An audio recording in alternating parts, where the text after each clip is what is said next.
this episode off with a story, a good story, in fact. So it's Thanksgiving, and after concluding, the NFL Thanksgiving of the NFL edition of Pigskin Frenzy on Thursday on Thanksgiving, the Thanksgiving episode. So I went over there, and I went over to my family because I said I got to go change, get all this done. Yeah. So I bring over my plate of pumpkin spice cookies that I made. Delicious, by the way, just delicious. So I made those, brought them over. I said, "Hey, everybody, happy Thanksgiving." And two of my, family members approached me and said, "You know what? We have an extra ticket to the Egg Bowl in Starkville, Mississippi. How about that?" And they said, "Do you want to go?" And I said, "Sure. When are we leaving?" And there we go. You see it on X, Instagram, and Facebook on the Pigskin Frenzy socials. I went to the Egg Bowl, Starkville, Mississippi. We went up. It was about an hour and a half to 2 hour drive, barely 2 hours drive up there. And it was packed out on a very cold, chilly Thursday night. It was state. It was riled up. The cowbells were going in full force, and it was Ole Miss, Mississippi State. Let me go on and tell you something. That's a top 5 rivalry for college football. I don't care who says anything. That is a top 5 rivalry in my book. I place it at number 4 on the top Pigskin Frenzy top 10 college football rivalries list that I posted this past Friday. Go and look it up on all socials. But the game was electric. Greg Knox rode on the interim head coach, rode on a four-wheeler. They had senior night. It was packed out, loud, back and forth game, but until about the late third quarter or going into the fourth, and Ole Miss pulled away and won by a score of 17-7. Quinshon Judkins was a factor in that game. He put up over 140 plus yards with 20 plus carries on the ground. He leads the SEC in carries. So Quinshon Judkins had a night. Jackson Dart had an up and down night, but they got the win nonetheless. They got the Egg Bowl trophy. They won the Egg Bowl. They run the state of Mississippi.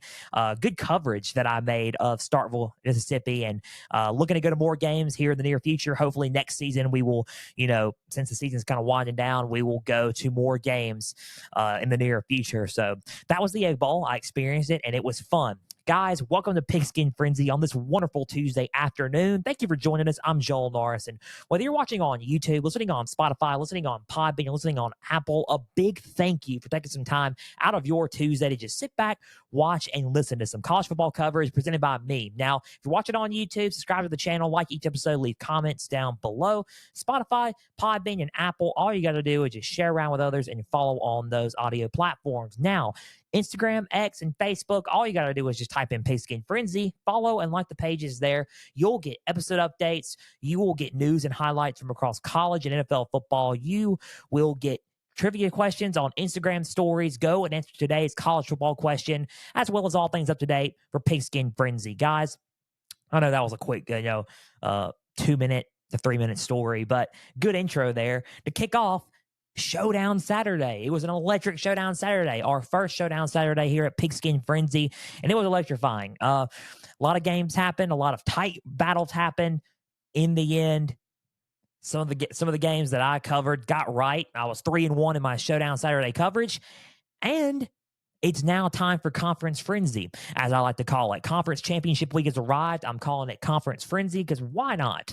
So Conference Frenzy has arrived, our first ever Conference Frenzy. We're going to cover not 4, but 6 football games this weekend for college football, and then 4 NFL games. So a total of 10 football games will be covered by Pigskin Frenzy this weekend. So busy weekend on tap for Pigskin Frenzy. So a lot happening and, a lot going down. We're going to recap Showdown Saturday. We're going to preview and predict Conference Frenzy. Other news, we're going to dive deep in to the coaching carousel and the latest names into the transfer portal. Guys, big news dropping this weekend. You're not going to want to miss it. You've probably already seen it, but we're going to talk about it here on the show. Subscribe to the channel on YouTube. Like each episode. Guys, on audio platforms, keep plugging in on there as well, and keep plugging in on all socials and keeping up to date for Pigskin Frenzy. Let's recap Showdown Saturday because I was excited about it, guys. I was excited about it. So, Showdown Saturday, let's just kick it off with the one I got wrong, and that was Kentucky and Louisville.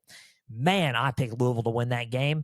I thought that Louisville was going to be closer, and Louisville was going to get him. They were going to get him. They were going to win.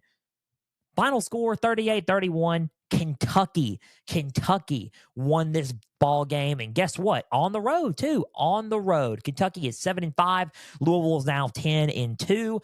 Let's go with the stats before we talk about this game and break it down. Devin Leary, 12 for 22 with 206 yards and 3 touchdowns with 1 interception. Ray Davis, 14 carries with 76 yards and a touchdown, 4 receptions with 51 yards and 2 touchdowns.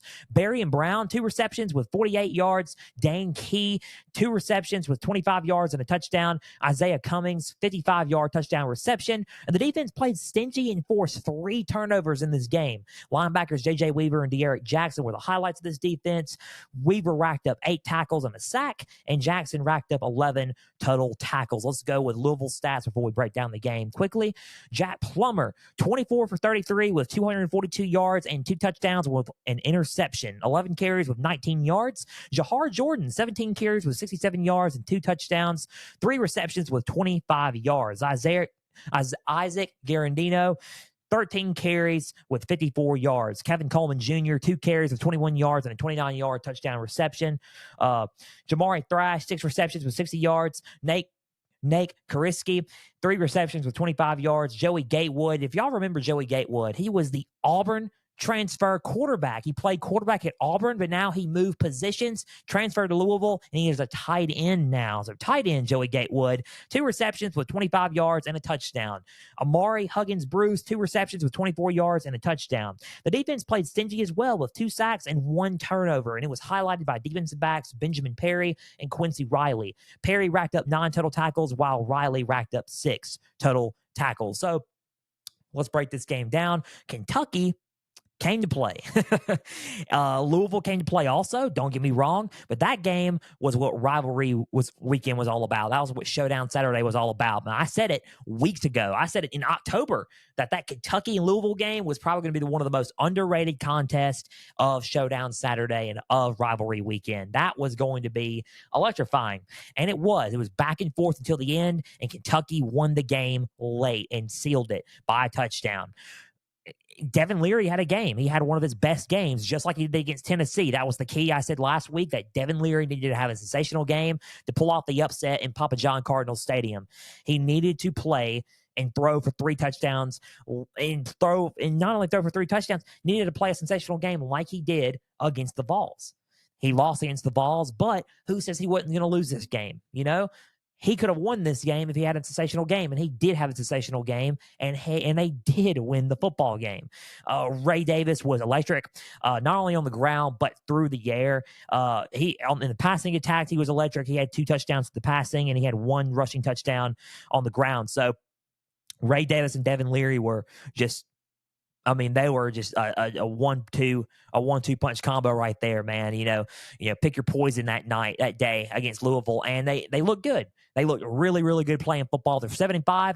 We're going to talk about a little bit about Mark Stoops and what's going on there later in the episode. But it was a good showing for Kentucky. Mark Stoops got the win. Tough win, for Kentucky. And they played good on defense as well. J.J. Weaver and De'Aaron Jackson, they were the big forces on defense up in the middle, racking up 8 to 11 total tackles, and Weaver had a sack. So stingy defensive play by them, and Devin Leary played a sensational football game. For Louisville, I think what happened, and this is what my thing was, I think this is what happened. I think Louisville had a good game, but did not expect to see that Kentucky team. I felt like they just a little bit did not expect to be in that type of game with Kentucky. And I think that's what happened here. They played great football. Don't get me wrong. Jack Plummer, 242 yards with 2 touchdowns.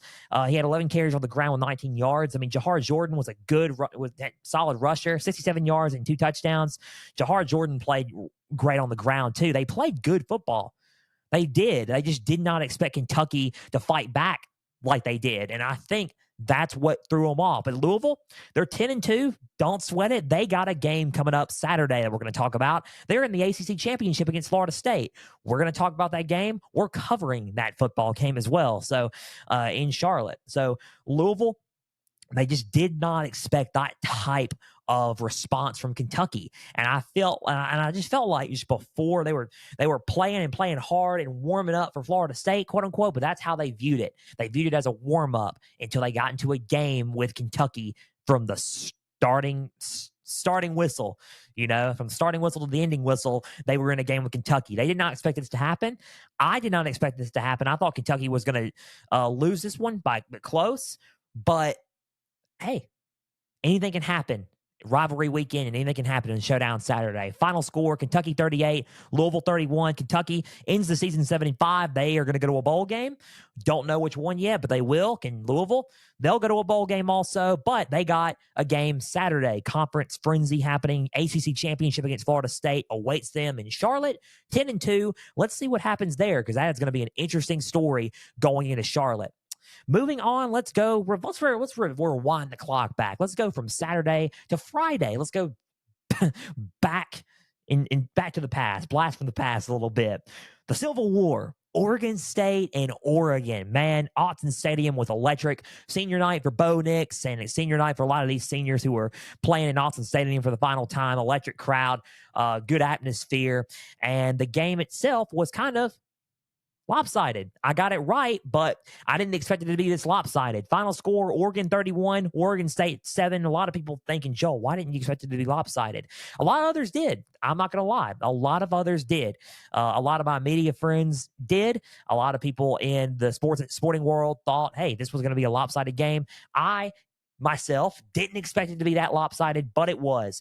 Oregon 31, Oregon State 7. Bo Nix 33 for 40 with 367 yards and 2 touchdowns. 6 carries with 31 yards and a touchdown. Jordan James 7 carries with 43 yards and a touchdown. Bucky Irving 14 carries with 41 yards. 5 receptions with 17 yards and a touchdown. Tez Johnson 11 receptions with 137 yards. There's more. Trust me. Troy Franklin, 9 receptions with 128 yards and a touchdown. Terrence Ferguson, 3 receptions with 32 yards. As I flip the paper, because there is more. Of course, right? There is more. Trayshawn Holden, 2 receptions with 27 yards. Defensive back Evan Williams was the highlight of the night with 6 total tackles on defense. Let's go with Oregon State's, and we're going to talk about what happened there. DJ Uiagalelei, 19 for 35 with 220 yards and a touchdown with an interception, 7 carries with 13 yards. Damian Martinez didn't get a lot going on the ground. I expected him to try to get some more stuff going on the ground, but he really just couldn't get stuff going on the ground. 13 carries with 38 yards. Anthony Gold, 6 receptions with 85 yards. Silas Bolden, 4 receptions with 56 yards and a touchdown. Jimmy Volson III, 3 receptions with 26 yards. The defense couldn't slow them down much, but the 2 highlights were linebacker Easton Mascarenas and defensive back Kaiton Oladipo. Mascarenas had 11 total tackles, and Oladipo had 11 total tackles as well. Now, the game itself, sorry, that's why I read off the stats and the highlights from the game. The game itself was, and this is my kind of big thing for them, time of possession for Oregon. My goodness. They took the whole first quarter to get down the field. They just ran plays the whole first quarter. Majority of the first quarter, they got back. So the late into the first quarter, Oregon State had their first drive. Like around, 3 minutes in the first, Oregon State had their first drive. They took up 12 minutes of the first quarter, near 12 plus minutes of the first quarter on one drive. Time of possession, they ate that up. And I think that is a big problem, and that's what killed Oregon State a little bit. Now, Oregon played a lot more physical. I don't think Oregon State has seen a team that physical. And I think they just saw one Friday in Autzen Stadium. I think the Beavers just got outmatched, outplayed, and time of possession, like I said, was a big factor for Oregon State. They really couldn't get anything going. As for Oregon looked solid. I mean, in the receiving, the passing game, running game, they look solid in all areas. They played physical football. They look like they are ready for Friday for the Pac-12 Championship game against Washington, the rematch. We're going to talk about that, and we're covering that on Friday. Guys, they are ready. And the way they played, they could very well win against Washington and win and go out to the college football playoff. We don't know yet. We're going to see. We're going to talk about it. Let's just see what happens. But I don't know. I think right now, the way I see it and the way I look at it, I mean, Oregon's looking like a solid contender right now, a solid contender. I mean, they played a one-sided game, a complete game, and I'm just going to keep mentioning it. That time of possession was the key thing that got me in this game compared to Oregon State. So Oregon State, they're still a good team. We're going to have to talk about what's happening up there in here just a little bit and what this means for them. But they're still a good team. They're going to a bowl game. I mean, look, 8-4, not a bad year. Could win 9, fixing to win 9 games potentially. So let's see what happens as they go to a bowl game in Oregon. Still got a lot to play for. Pac-12 title game Friday in Vegas against Washington in a rematch, and as well as potentially college football playoff berth on the line. So final score, 31-7. Oregon does indeed win the Civil War in Oregon and defeats Oregon State in a lopsided victory. So moving on, let's go to the Sunshine State Bowl. Florida State, Florida. I covered this one as well. Thought this was an interesting game because both of them lost their starting quarterbacks for the year and potentially for good for Florida State side. And both of them were starting guys that really weren't, they have experience on one side, but the other was a true freshman, right? Not only that, we got to see how the defense responds on both ends. And that was an interesting game about this. I picked Florida State close to win, and I was right. Florida State 24, Florida 15. Unfortunately, Florida is not going bowling. We'll talk about that in a minute. Let's read the stats off, and let's talk about Florida State first. Tate Rodemaker, 12 for 25 with 134 yards. Trey Benson, 19 carries with 95 yards and 3 touchdowns. Lawrence Toafafili, 5 carries with 23 yards. Johnny Wilson, 6 receptions with 64 yards. Jaheim Bell, 3 receptions with 38 yards. Keon Coleman, 24-yard reception. The defense stepped up in a big way with defensive back Akeem Dent racking up 7 total tackles. Linebacker Tatum Bethune racking up 7 total tackles. And edge rusher Jared Verse racking up 6 total tackles and 2.5 sacks. So let's go with Florida's. Max Brown, 19 for 16 with 86 yards and an interception. Montrell Johnson, he played really well for Florida on offense. He ran the ball solid. 18 carries with 170 yards and a touchdown. Trevor Etienne, 10 carries with 43 yards. Eugene Wilson III, 3 receptions with 36 yards. Hayden Hansen, 24-yard reception. Ricky Pearsall, 17-yard reception. And the defense gave it their all. Linebacker Derek Wingo had 5 total tackles and a half a sack. And defensive back Jason Marshall, the junior, had 4 total tackles and 1 sack. So when I look at this game, Florida State's first off, Florida State got the win. Congratulations. Good on Mike Norville. But they look like a completely different team without Jordan Travis.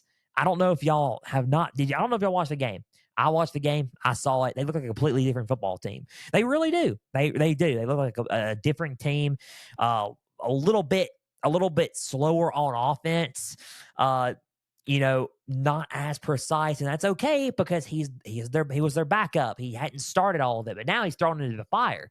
He's thrown into the fire with Florida. Now he's got to go Saturday to Charlotte in front of in an NFL environment to play for the ACC Conference Championship against Louisville, a pretty solid Louisville team that's 10-2. I'm just saying that this could go either way. It went from Florida State having the edge to you can flip a coin on this game. This offense looks slightly downgradish, and I'm not holding my hand up. If you see me on YouTube on audio, just picture me hold my hand up. Just time out. Just pause. I am not saying that they're a bad football team. They're not. They're undefeated for a reason, but that reason's gone. That reason is gone, and we got to find a new reason for them to stay undefeated. Jordan Travis was getting them to the promised land, but now Tate Rodemaker's got to finish that destiny and that fulfillment and take them there himself, right? So Tate Rodemaker has got to play a little bit better than what he played Saturday. He played good, but it wasn't great. It was decent, but it wasn't great. I wouldn't even say good, actually. I let me take it back. He played decent football, but he didn't play phenomenal football. He didn't play great football. He didn't play like they need him to play. they relied on Trey Benson a lot in the ground game, which was good because Trey Benson's an excellent runner, and I would rely on him too. But he needs to just calm down, relax, and utilize the weapons around him. Good. One weapon was utilized, and that was Trey Benson. But Johnny Wilson, Keon Coleman, Jaheim Bell, you got talent around you. Just feed them the ball and let them make plays. Don't overdo it. Just calm down and utilize the rest of the offensive weapons around you. And I think that is a big thing about Florida State right now, is utilize the weapons around you. Defense stepped up big. Akeem Dent looked good. Tatum Bethune looked good, and Jared Verse looked good. Jared Verse, they're trying their best to maintain an undefeated season and try their best to win a conference title to try to convince the playoff committee, hey, we're an undefeated team. We need to be in. So let's just see what happens there with Florida State. Florida State got the win. Let's talk about Florida for a second. Florida not going bowl eligible, and they're 5-7. They lost their last 3 games: LSU, Missouri, and Florida State. They played Missouri the closest, and that's what I said. If you need a game to win, that's the game you would probably need to win. And that was Missouri. They did not win that one. They should have won against Arkansas. I think Arkansas is what hurt them the most, and that hurt their chances a lot. They lost to Arkansas. They lost their whole month of November. 5-7. We're going to focus on the 2024 season for Billy Napier in Florida. Sorry, I was rubbing my eye. That was completely inappropriate. I am sorry, and that was not professional on my part. Good thing the people on audio are listening. If you watch me rub my eye on YouTube, I apologize. It was just itchy, and I had to get to rub it out sometimes, I guess. Rub my eye out and rub my eye sometimes, I guess. I don't know. So let's talk about Florida really quick. 5-7 heading into the 2024 season. When you look at them, this season is relying, and I mean relying, going into that 3rd season is crucial. Year 1, you're not going to know anything really. You're not going to know anything else, okay? You're not going to know a lot. But when you are, going into year 2, it's like, okay, let's start to see some sort of improvement heading in, to the 3rd season, some sort of improvement. And by improvement, I mean playing the games a lot closer. Guess what? They played the games a lot closer. Style of play, at least. Scoreboard didn't show it, but a lot of plays, they played physical, and they played with a lot of toughness after that Utah loss. They did. They had an upset win against Tennessee. They had some good wins against South Carolina. They played some good games, but they got beat by Georgia. Wasn't close. They got, and not even, I wouldn't say even on the scoreboard, style of play wasn't close with the Georgia. LSU, they got blown out by LSU. They lost a heartbreaker to Missouri. They lost to Arkansas, which they shouldn't have lost to Arkansas in overtime, and they lost to Florida State close. Now they worked hard. They played hard, but here's the problem. You got to produce wins while playing hard. If you keep losing while playing hard, it's not going to make a difference. And I feel like the improvement needs to be shown in wins next year. And that's tough because you got a tough schedule ahead. Florida does. They are relying on a good recruiting class as well. DJ Lagway, who is a 5-star quarterback commit out of Florida, out of the state of Florida, and he is committed to Florida. DJ Lagway, he is a tremendous talent, one of the best quarterback, or probably he's the number 2 quarterback prospect in going into the 2024 season. Only behind Julian Sayin, Alabama commit. So they are relying on him, and they're relying on building that recruiting class around him. My thing is this. They're number 3 in recruiting right now. But what's it going to look like in December? And what's it going into December? And what's it going to look like going into February when that window opens up for recruiting as well?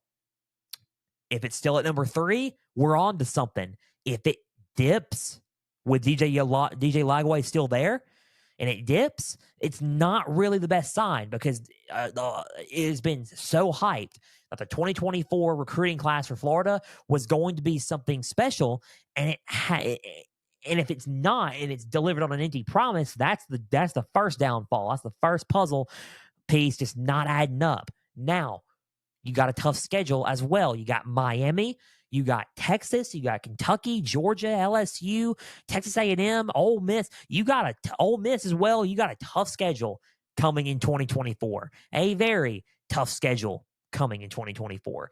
And that's going to rely on some games that you probably have to win. You got to win it. Tennessee's another one. You got to win those games.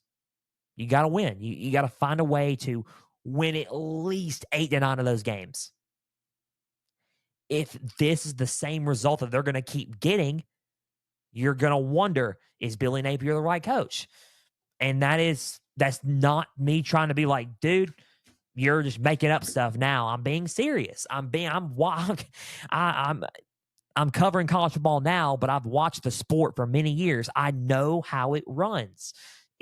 That's how it runs. And it's one of those things where if we don't see any improvement, they're going to start casting it out on Billy Napier. And I'm rooting for anybody, and I'm rooting for anybody to turn their program around. I am one that wants to see people turn their programs around. We're going to talk about coaching carousel in a minute, but Billy Napier needs to probably pick it up year 3. Make some sort of improvement, because if not, you go and he's still there by year 4. Year 4 is going to be a lot of pressure. So pressure's already starting to mount now, but a lot of pressure if this season is not, what it's supposed to be. So 24-15, Florida State beats Florida. Florida not going bowling. They're going to rely on 2024. Look ahead there. Florida State got a lot to play for. Their season is not over. They have an ACC championship away and a potential college football playoff berth awaiting them. Final game that we're going to talk about, and it's the game. The game. My first time covering the game, and Michigan, Ohio State did not disappoint with all the hype going into this game, with Jim Harbaugh's suspension, the sign stealing, we're going to get them. We're going to get them. Is it going to be 3 years in a row? Or are we going to just, is Ryan Day going to get Jim Harbaugh and Sharon Moore coaching him? Is he going to do it? Jim Harbaugh not being there. We're going to get them this time. Final score, Michigan 30, Ohio State 24. And I watched the game, and I thought, wow, Sharon Moore coached a pretty good football game. He did.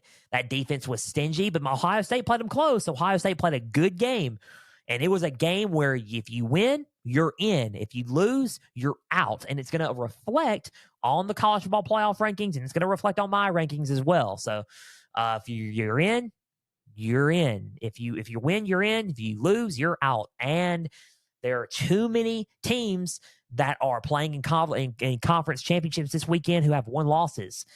Alabama, Texas, and Oregon is the big debate right now, along with Florida State, unfortunately. But I don't know why they would be, since they're undefeated. But let's just say this. Ohio State's not playing this weekend until a bowl game, potentially. But it's not like last year. There are too many teams that are undefeated. There's 3 teams that are undefeated, and there's too many 1 losses out there that are playing for conference championships. If this was the 12th team, Ohio State would be in. But it's not. And it's the 14 playoff. It's the last year of the 14 playoff. And it's not. It's Ohio State's out. There's no other way to put it. They're out. They lost. They're out. So this year, they're out. And that's all we got to say about it. Michigan, let's go with their stats. Let's go with Ohio State's stats before we conclude the Showdown Saturday recap. Michigan 30, Ohio State 24. J.J. McCarthy, 16 for 20 with 148 yards and a touchdown, 4 carries for 17 yards. Their backup quarterback came in to run a few plays. Alex Orji, 2 carries with 22 yards. Fast running quarterback. They really couldn't get a hold of him for a couple of plays. Donovan Edwards, 10 carries with 31 yards, a 34-yard pass, and 2 receptions with 5 yards. Donovan Edwards doing it all Saturday against the Buckeyes. Blake Corum, 22 carries with 88 yards and 2 touchdowns. Colston Loveland, 5 receptions with 88 yards. Roman Wilson, 3 receptions with 36 yards and a touchdown. Cornelius Johnson, 4 receptions with 33 yards. A.J. Barner, 2 receptions with 25 yards. And the defense forced 2 turnovers and played really stingy. Linebacker Junior Colson racked up 11 total tackles, and defensive back Rod Moore notched 5 tackles and an interception, and they were the highlights for this defense. So let's go with Ohio State. Kyle McCord, 18 for 30 with 271 yards, 2 touchdowns with 2 interceptions. Travion Henderson, 19 carries with 60 yards and a touchdown, 3 receptions with 19 yards. Chip Trainium, 6 carries with 37 yards. Marvin Harrison Jr., 5 receptions with 118 yards and a touchdown. Julian Fleming, 3 receptions with 58 yards. Cade Stover got 3 receptions with 42 yards. Emeka Ibuka, 3 receptions with 25 yards and a touchdown. And the defense played a very solid game against the Wolverines, but there was only one big problem, and that's where we lead into the conversation about this game. One big problem. Let's talk about Ohio. Let's talk about, you know what? Scratch that. Let's talk about Michigan first, then lead into Ohio State. Michigan played a solid football game. They were physical in the trenches. They played a really stingy defense, and they ran the ball extremely well. Blake Corum, 88 yards, 2 touchdowns, 22 carries. Donovan Edwards, 31 yards. It's not a lot of yards, but they ran the ball back with them consistently. Jason McCarthy ran the ball well. Alex Orji ran the ball well. Running the ball was a key thing for them, and it's been a key thing for them, and they can do it. They got the tools and in their arsenal necessary to run the ball. Played very physical football, played very stingy defense, and forced 2 turnovers, including a game-sealing interception by Michigan thrown by Kyle McCord. And I think Michigan is a team that they're still the most complete team in college football, but there's some questions on whether they can be beat or not. And I think they could. There's some way. It's Michigan against the world. I know you're saying, Joel, you're now against Michigan. I'm not against Michigan. I've been rooting for Michigan the whole time. I've had them since the half of the rankings for the Frenzy rankings, ever since Halloween started it. I've had them number 1. They're not number 1 in my rankings now. They're number 2, but I've had them at number 1 and number 2. They're the top 2 team in the nation. Michigan is a complete football team, but can they beat a team like Georgia? Because Georgia can play physical football with this football team. I know it. Let's just see what happens. They got Iowa Saturday, a 10-2 Iowa team that's got a stingy defense. They got them Saturday in Indianapolis for the Big Ten Championship. Now, when I look at, this game, Michigan played solid. They played solid to the pass. They played solid in all aspects of the game, and they won. That's all you got to say. They just outright won the game. Here's the problem with Ohio State, and this is where I'm going to talk about Ohio State. We're talking about they played good on offense. Marvin Harrison picked up 118 yards. They moved the ball well on Michigan's defense. Even though Michigan's defense played solid, Ohio State still moved the ball on them pretty well. Now, Ohio State, they got some playmakers, and that is why they did move the ball on them. Here's the big problem, though. Capitalization and opportunities for Ohio State. They did not capitalize on some of the big plays. Michigan did. And when I tell you they did explosive plays for, I'll say 17. Some players had 17 yards per play on average, okay? Average. Alex Orji had 11 yards average, 22 yards total. So it's the big plays. And it was just like last year, the big plays. Even though this game was a lot closer, Ohio State didn't capitalize on the big plays. Michigan did, and that's why Michigan won the football game, I believe. I think Ohio State had some big moments. They didn't capitalize on them enough like Michigan did, and that's what gave Michigan the win. The 2 turnovers were costly, and it is kind of hard to come back in a game in the magnitude like this, in a tough environment like Michigan Stadium. 2 turnovers, it's kind of hard to come back from in this football game. So I think the game itself was kind of based off of the big plays, just like last year, and Michigan capitalized on it, and Ohio State did not. Ohio State is going to a New Year's Six Bowl. There's no doubt. Orange Bowl, most likely. Orange Bowl or Cotton are most likely. They're going to a New Year's Six. Who do they play? I don't know. There's been rumors of them playing Louisville or a Missouri. I think I think that they could end up playing one of those two teams, but Ohio State still got a lot to play for in the New Year's Six, and will still have an incredible finish to a season, to a season that was pretty solid. But to Ohio State fans, it feels like their season is over because they didn't get there, and it's not complete. It's not a completed season. It's not a fulfilling season because they did not beat Michigan. One loss changes the whole course of a season and the whole course of a playoff. Not just for Ohio State, but for everybody involved in college football. That's how much this game is important. This game is the most. This game this weekend was the most important game out of everything because it determined who's in and who's out. Michigan is most likely in if they get past Iowa. That was the Showdown Saturday recap. And it was a great Showdown Saturday. Went to the Egg Bowl to kick it off, and that was some good coverage there. Go and check out my socials on that. I talked about it to start off the show, but it was a good Showdown Saturday overall. And before we get into this week's Frenzy rankings going into Conference Frenzy, and before we get into the Conference Frenzy preview and predictions, let's talk about other news going around in college football because we need to. A lot going on. Other news, Michigan head coach Jim Harbaugh could be available to coach the Big Ten Championship game versus Iowa now that he has served his 3-game suspension. So he should be available now Saturday night to coach in Indianapolis against Iowa. Remains to be seen what happens this week, but if nothing else comes up, it's looking like Jim Harbaugh may be back to coach the Big Ten Championship game in Indianapolis now that they've made it and now that, they're playing Iowa in Indy. So that's some headlines there. Let's talk about coaching carousel. Texas A&M has found their guy, and it was confusing at first because we're going to talk about this for a little bit.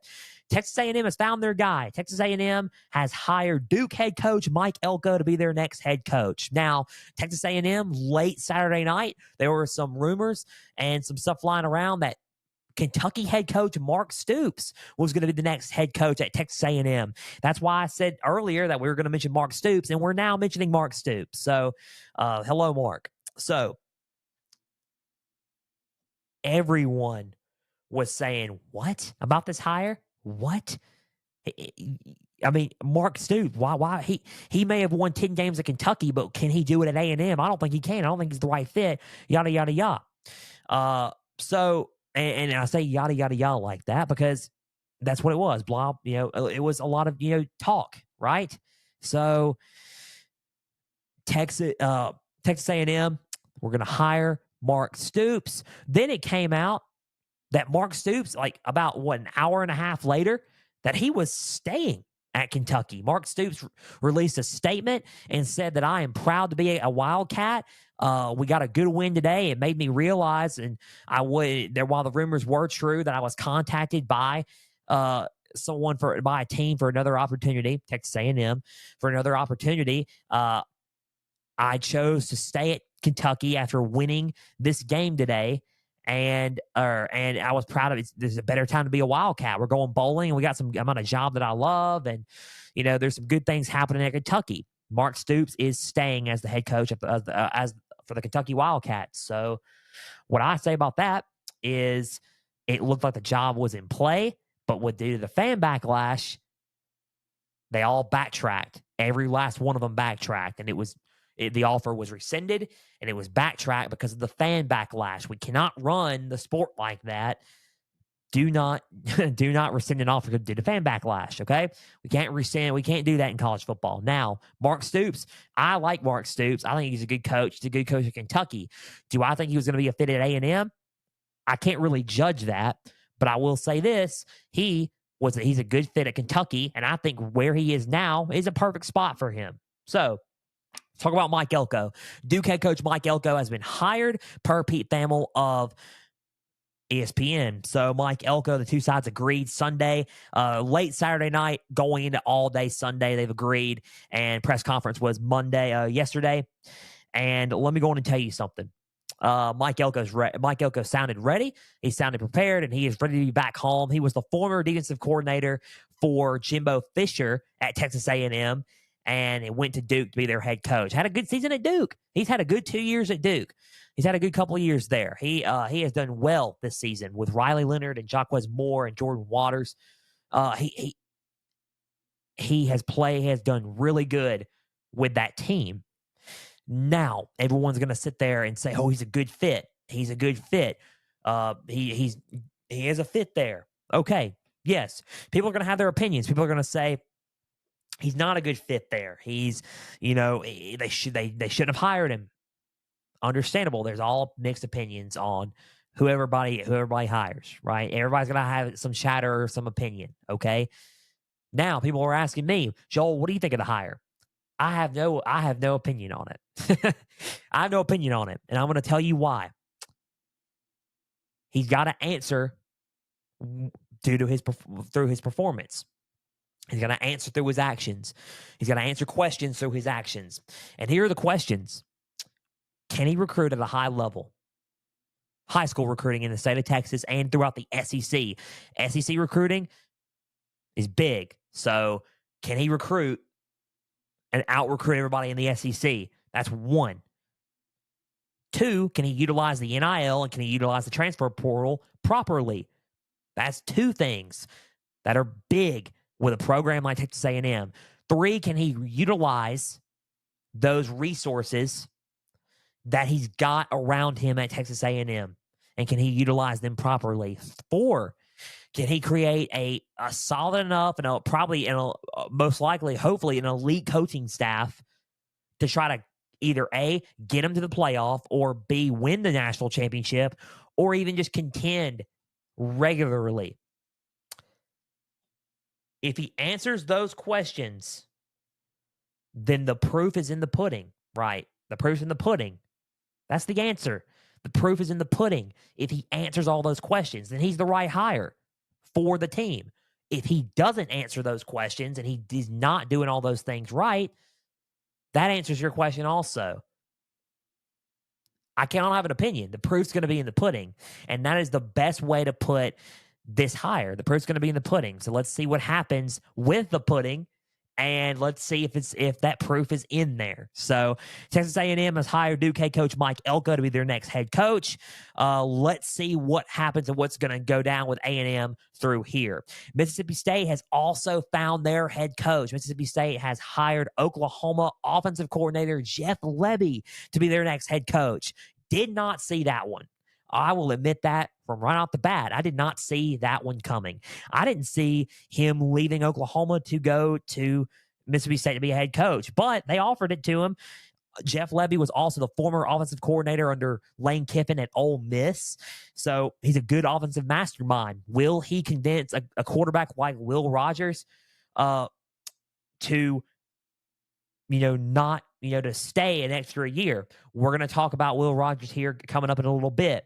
Going to be an interesting scenario there. Jeff Lebby, offensive mastermind, try to get that offense and try to get the ball moving at State. They were having a big problem with that this season under Zach Arnett. So let's see what Jeff Lebby does, and let's see what he can bring to the table. I would assume that the multiple run offense is gone, and that they're going to line up as a spread type offense, and they're going to, put up points. And I think State is a team that now, under Jeff Lebby, potentially that you're going to have to try to score with them again. And I think to compete with Ole Miss in the state of Mississippi, they're going to have to try to do that. Since Lane Kiffin has still been the head coach there, you're going to have to outscore them and compete with him that way. So good hire by State. Jeff Lebby is their next head coach, and he signed a 5-year deal. So let's see what happens there. I'm interested to see what happens in 2024 for Mississippi State down in Stark Vegas. Michigan State has made their hire, and it's a big one. They have hired Oregon State head coach Jonathan Smith to be their next head coach. Wow. He was in play for that job. I also could have seen him going to UCLA if they were going to fire Chip Kelly. There's no word on that one as of yet. They hired Jonathan Smith from Oregon State as their next head coach. He is going to the Big Ten. And let me go on and tell you something up in East Lansing. Cornwallis is going to be hurting after that one. They're going to be missing him. What does this mean for Oregon State? They're going to have to find a solid enough coach to coach them in what remains to be the Pac-12, now the Pac-2.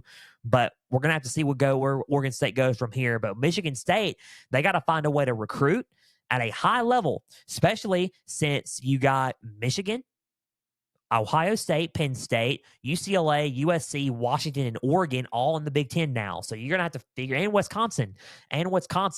Going to be a tough play. And you even can add Maryland and Minnesota in there as well. So it's going to be tough, man. It's going to be a tough field to try to recruit from and try to out-recruit Michigan and out-recruit them and try to get them to play for Michigan State. Can Jonathan Smith do it? I believe that he could, but it's just like the Mike Elko hire.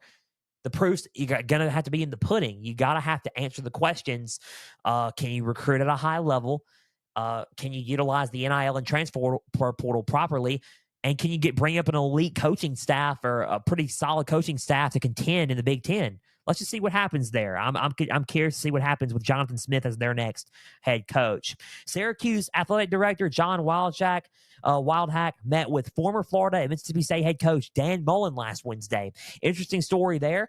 They just got rid of Dino Babers, and I think if Dan Mullen decides to go there, that'd be an interesting story there, as Dan Mullen and John Wildhack have talked, and they could be in discussion to see if Dan Mullen could be a fit as the next head coach at the Syracuse Orange. So, two more things. Houston has fired head coach Dana Holgorsen after a 4-8 season in Houston. Dana Holgorsen, so I like Dana Holgorsen a lot, but I can understand the reason why Houston let him go, because they need to try to move into a positive direction in the Big 12. I mean, understandable. So, and I completely get why they would let him go because of the seasons that they had. They want to play better. They want to compete. So best of luck for Dana Holgorsen and his future endeavors in Houston. Let's see what Houston goes and where they go from here. Last but not least, Indiana has fired head coach Tom Allen. Tom Allen was in a make it or break it kind of season this year. But with the Big Ten on, adding more teams and conference realignment, they're going to probably need to try to find a way to compete in that tough conference now. So they had to get rid of Tom Allen. A name to watch out for as a wild card, this was reported Sunday by Bruce Feldman from The Athletic, is former Raiders head coach and Buccaneers head coach and commentator John Gruden, which is interesting. They are supporting him to be a head coach, for the Indiana Hoosiers. So let's see where Indiana goes from here with that head coaching vacancy. Now, let's go with the transfer portal really quick, and let's talk about what's going on there. So, Mississippi State quarterback Will Rogers is entering the transfer portal. Now, that's what I mean by, Will Rogers. So, I saw him have his senior night in Thursday on Thanksgiving in the Egg Bowl. He looked like he was waving goodbye. He had 1 year of eligibility left, but he decided not to exercise it to get stay. He was going to enter the portal and see what's out there.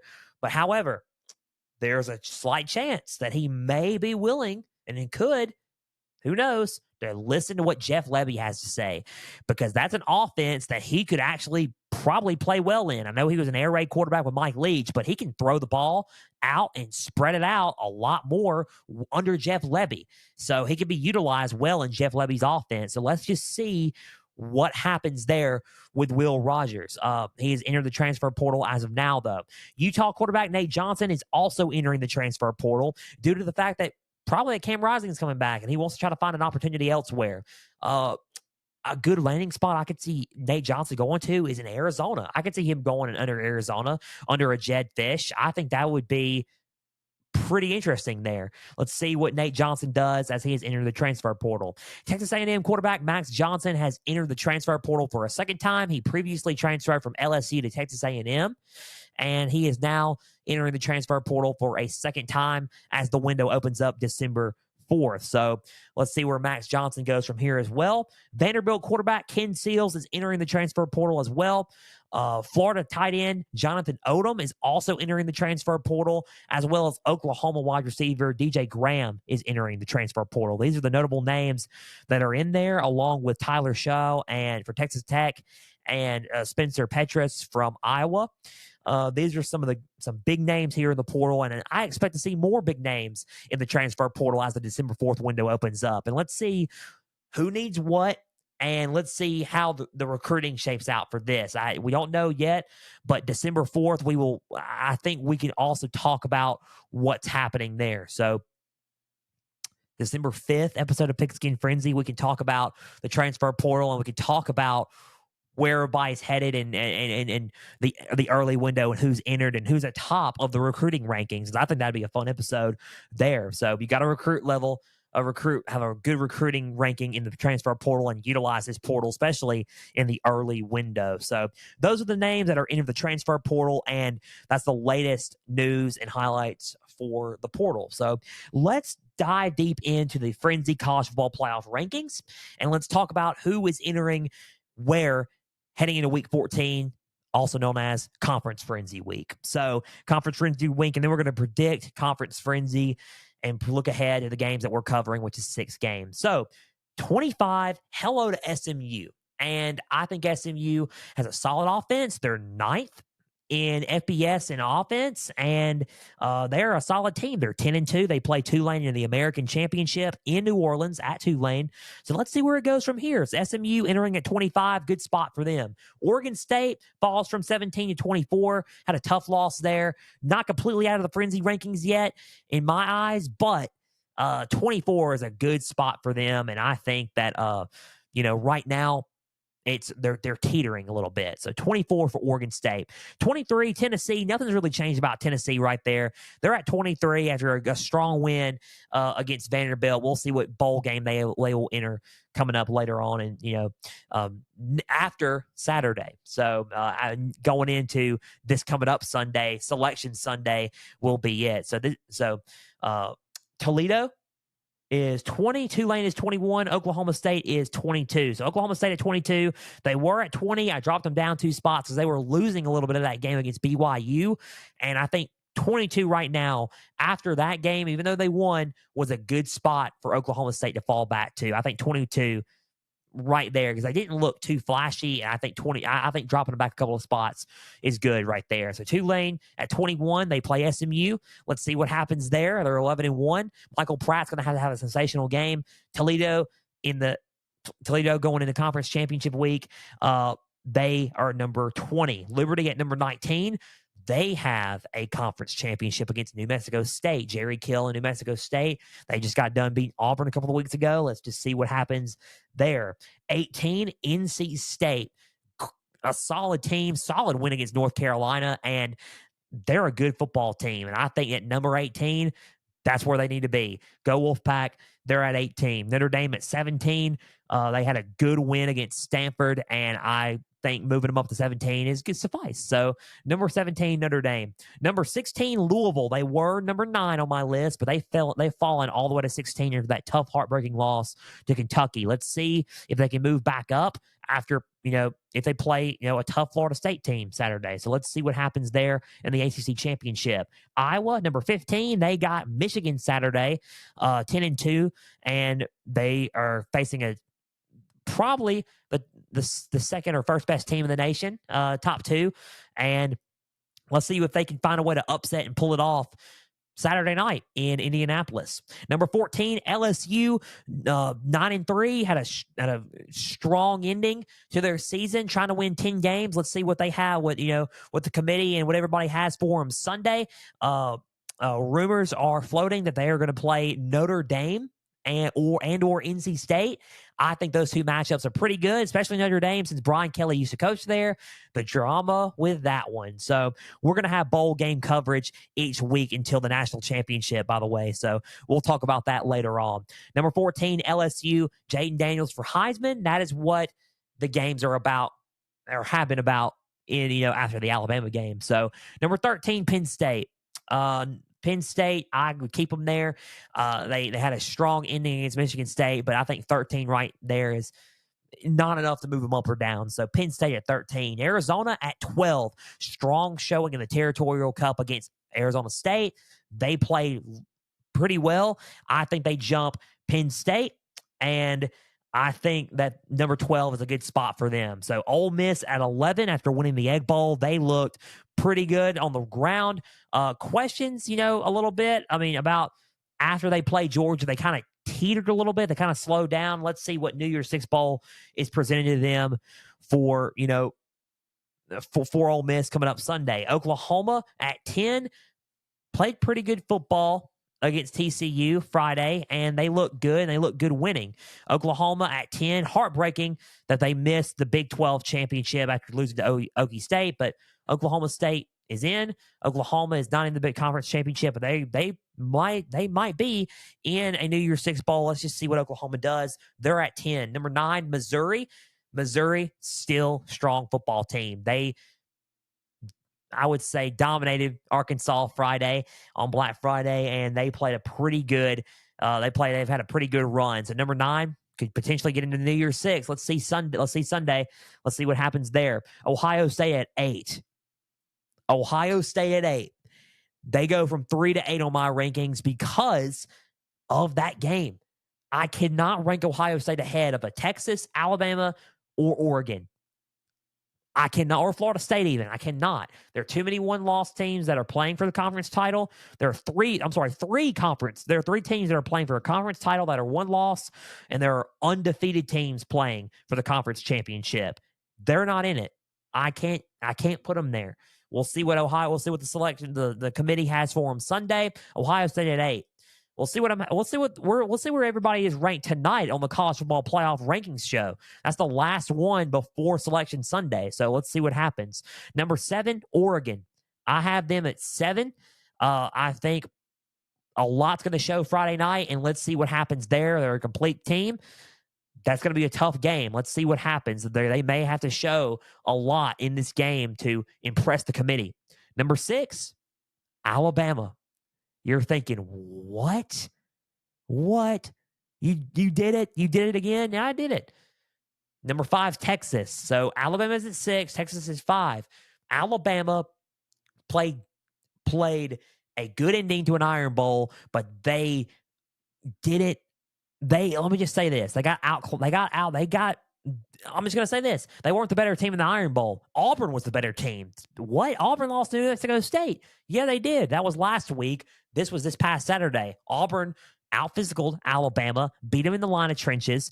They made good decisions. They ran the ball like wildfire, and they gave Alabama their best shot in Jordan Hare. Bama, with a game-winning touchdown, ended the game and iced it, and Alabama won the game. But Auburn was the better team that game. Let's see how it's going to be against Georgia. I think they were looking ahead a little too much against to Georgia, but let's see there, and let's see what happens. They're probably going to give Georgia their best game. I'm not going to lie. They're going to give Georgia their best game. Bama could get in if they defeat Georgia and if number 5, Texas, loses. Texas is number 5 because they looked pretty darn good against Texas Tech. They blew them out of the water, and they looked like a college football playoff team. If they win, there is no doubt in my mind Texas is going to be in the playoff. No doubt in my mind. If they win, they're in.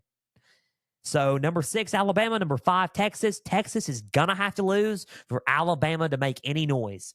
And Alabama's going to have to win and Texas to lose for them to potentially get into the college football playoff. So Bama 6, Texas 5. Number 4, Florida State. They didn't look the best against Florida, but they are undefeated and they did enough to get by. So number 4, Florida State. Number 3, Washington. They played a hard-fought game against Wazoo. Wazoo gave it all they had, and Washington looked good still, but Washington ended up with a victory. They're number 3. I got them there. Number 2 and number 1. Number 2, Michigan. Number 1, Georgia. Both look good.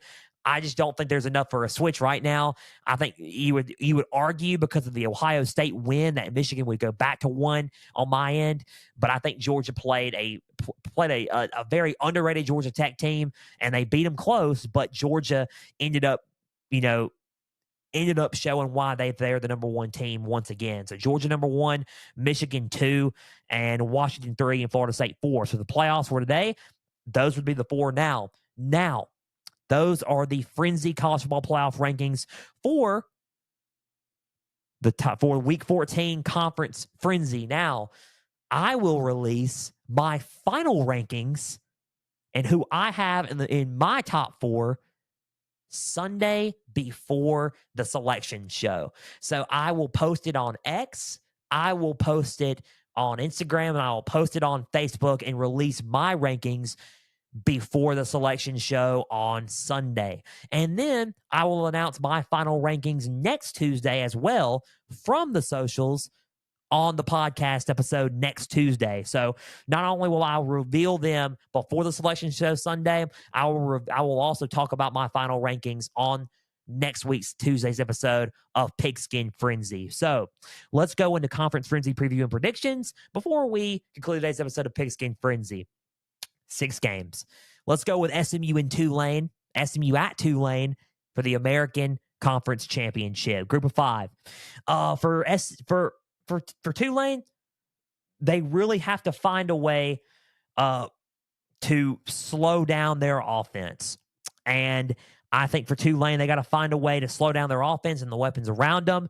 SMU's offense is 9th in total offense and FBS, and Tulane's defense is 29th. So not bad on defense, but you got to play a lot better defense to slow their offense down. They're a top 10 offense in the nation. SMU, they are looking good. They're looking good. Let's see what happens there.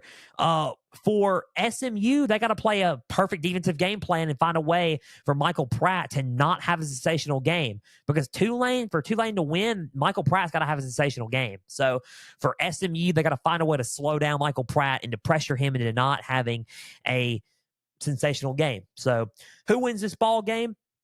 I think it's going to be close. I honestly have SMU defeating Tulane. I have SMU winning, going 11-2, and Tulane falling to 11-2, winning the American Championship. And SMU, they're looking good. 9th in FBS offense. Pony up Saturday. SMU Mustangs, they win the American Conference Championship on the road by a score of SMU 42, Tulane 35. So SMU 42, Tulane 35, high-scoring game there. SMU gets the job done over Tulane to win the American Conference Championship. Going to the Power 5, Big 12 title game. Texas at Oklahoma, or versus Oklahoma State in Dallas. So used to saying at because of, them being on the road and away and stuff. But it's a neutral site. Dallas game, Texas versus Oklahoma State, Saturday morning. Presented by Dr. Pepper, right? So presented by Dr. Pepper, the Dr. Pepper Championship, the Dr. Pepper Big 12 Championship game in Dallas. So Texas versus Oklahoma State. For Texas, you got to find a way to contain Ollie Gordon. You got to find a way to slow him down because he leads college football in rushing. I don't know if you've heard of Ollie Gordon II. Please watch him because he's a sensational running back. He lights it up on the ground. You got to find a way to contain Ollie Gordon because he is a sensational rusher. Pretty sure he'll be a finalist for the Doak Walker. So find a way to contain and slow down Ollie Gordon. For Oklahoma State to pull off the upset, they need to beat them in the line of scrimmage and let Ollie Gordon cook. You got to play physical football against Texas up in the front, and you got to spread it out to let Ollie Gordon have some running room and let Ollie Gordon cook on the ground because that is your best bet to try to throw Texas off and for Texas to lose this game. So I think Ollie Gordon is the key in both scenarios. You got to find a way to slow him down, and you got to find a way to beat him up front and to let him cook. So who wins this game? I got Texas winning it. Close. I think they find a way to Ollie Gordon's going to get his yards, but I think they find a way to slow him down and contain him enough for Texas to pull out the win. Texas wins by a score of 24-17. I think Texas wins 24-17. Texas 24, Oklahoma State 17. They moved 12-1, win the Big 12 championship, like I said earlier in the year, and potentially a college football playoff berth for Texas. So let's see what happens there. Michigan versus Iowa in Indianapolis for the Big 10 championship. Here we go. Michigan versus Iowa. So for the keys to this game, you got to hit the weak spots of the Iowa defense if you're Michigan. Their defense is pretty stingy. I'm not going to lie. Their offense, not there.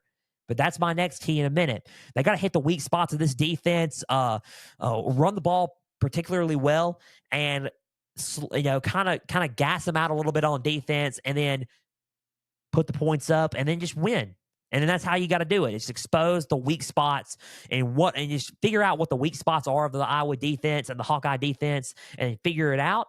After you figure it out, use that to your advantage, and that's how you win the football game. So for Iowa, you got to keep it low scoring because your offense is not built for a high scoring affair. You got to keep it low scoring, and you got to play stingy defense to keep it low scoring to have any shot of pulling off the upset in Indianapolis. Michigan 12-0, Iowa 10-2. Who wins the Big Ten championship? I have Michigan winning the Big Ten championship. I think it's going to be not particularly close. I think they're going to find those weak spots of their defense. I think they're going to use their offense, run the ball well, and I think the Michigan's defense is going to get to Iowa's offense. I'm going to have Michigan win this game by a total of 28-3.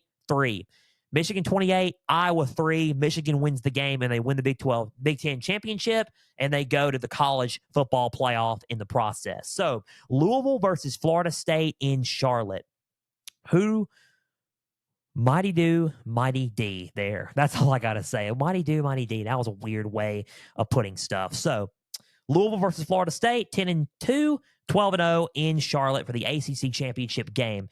For Louisville, you got to put pressure on Tate Rodemaker. You saw what Florida did to Tate Rodemaker.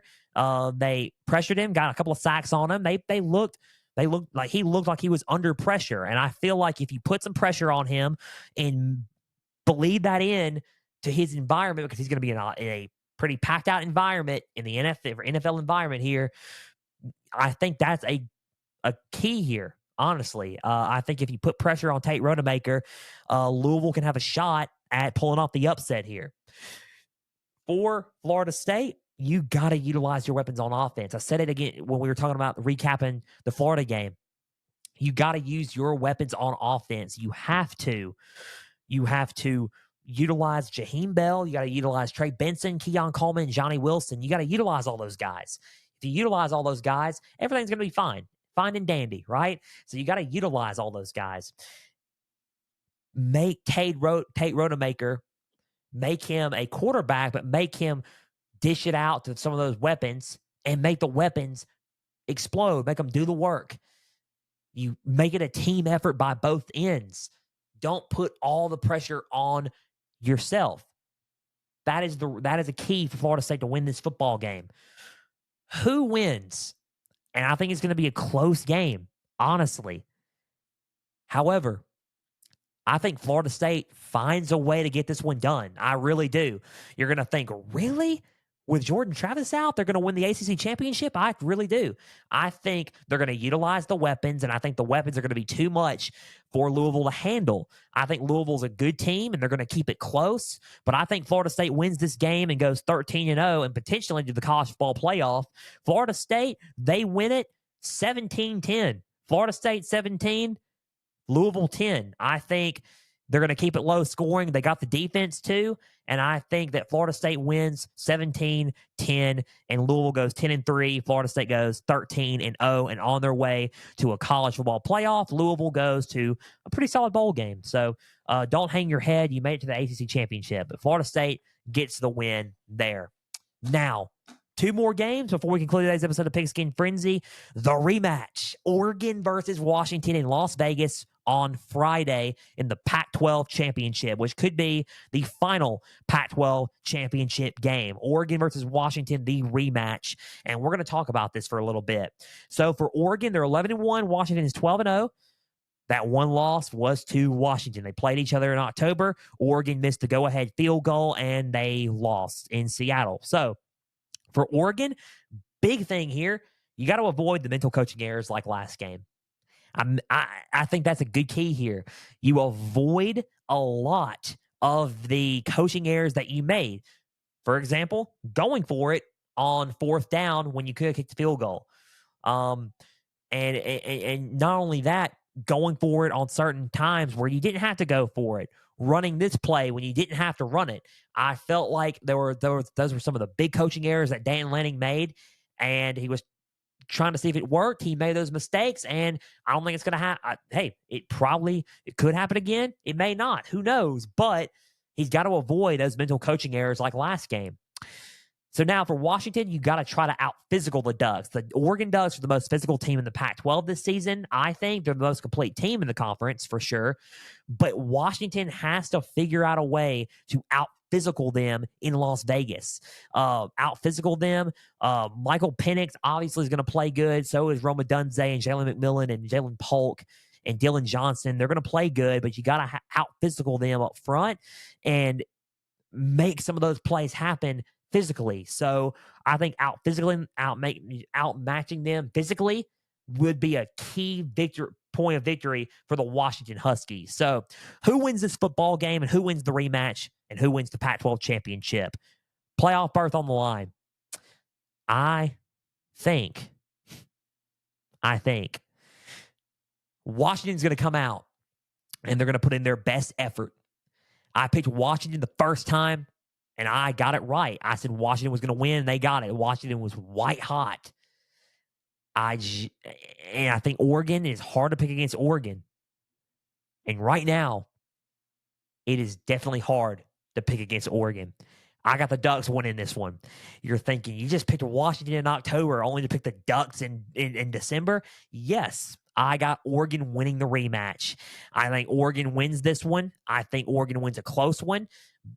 Probably around the same score as last time. I think Oregon wins. Oregon 42, Washington 35. I think Washington wins, and they're out in the Pac-12. I think Washington wins. I think Oregon wins.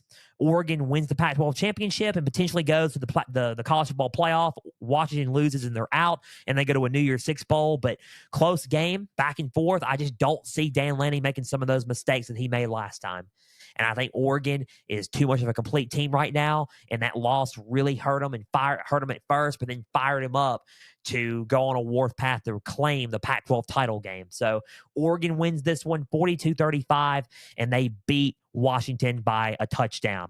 Last but not least, before we conclude today's episode of Pigskin Frenzy, win or go home for the college football playoff right here. Number 1, Georgia.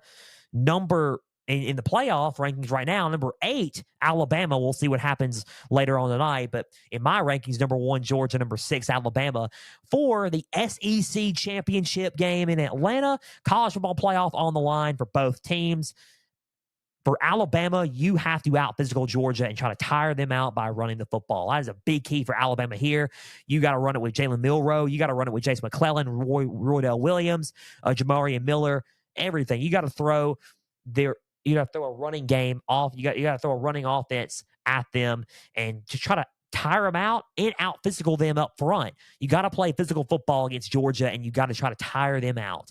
And I think that is a big key for victory here for Alabama if you have any shot of pulling a minimal upset against the Dogs. So for Georgia, you have to contain and limit Jalen Milroe, which means put a spy on him. Auburn did a great job at that. They put a spy on him. They pressured him. Jalen Milroe did not really have that good of a game in the Iron Bowl. It was a tough game for him because he was being tackled and he was being pressured on. He missed some of his throws, but when it happened, when in doubt, Jalen Milroe did come through. I think Georgia has the team to limit that and limit his ability to make magic plays happen. I think contain him and limit him is a good thing for them to try to collapse that offense because he is what makes that offense go right now.